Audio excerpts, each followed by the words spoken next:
अविनाश तावडे व विक्रम यशवंत शेठ साबळे दहीहंडी उत्सव 2025।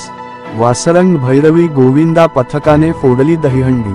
खोपोली शहरात शुक्रवारी श्रीकृष्ण जन्माष्टमी भक्तिमय वातावरणात साजरी झाली, तर शनिवारी दहीहंडी उत्सव सर्व ठिकाणी मोठ्या जल्लोषात साजरा झाला।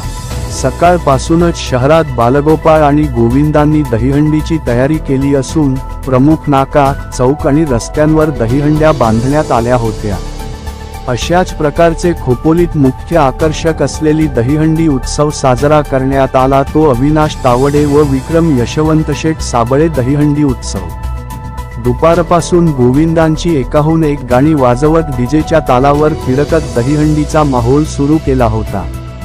हा उत्सव पाहण्यासाठी परिसरातील नागरिकांनी मोठ्या संख्येने गर्दी केली होती।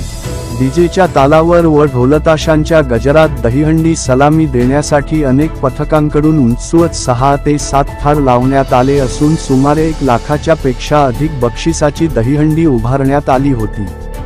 विशेष म्हणजे यंदाच्या दहीहंडी उत्सवात दिवसभर पावसाच्या सरीवर सरी कोसळत होत्या, मात्र तरीही बालगोपाळ आणि गोविंदांचा उत्साह तेवढाच वाढत होता।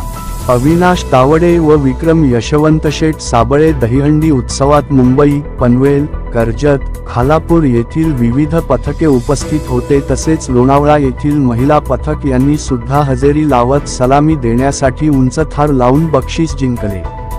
दुपारपासून सुरू असलेल्या या सांस्कृतिक कार्यक्रमात कलाकारांनी हजेरी लावत लावणी, नृत्य, गायन इत्यादी कला सादर करून प्रेक्षकांची मने जिंकली व आनंद घेतला। तसेच आयोजित केलेल्या दहीहंडी उत्सवात आमदार महेंद्र थोरवे यांसह विविध क्षेत्रातील मान्यवरांनी भेट देत आयोजकांचे कौतुक केले। रात्री उशिरापर्यंत सुरू आलेल्या या कार्यक्रमाचा खोपोली वासरंग गावातील भैरवी गोविंदा पथकाने दहीहंडी फोडून शेवट करत अविनाश तावडे व विक्रम यशवंत शेठ साबळे दहीहंडी उत्सव 2025 मोठ्या उत्साहात साजरा केला।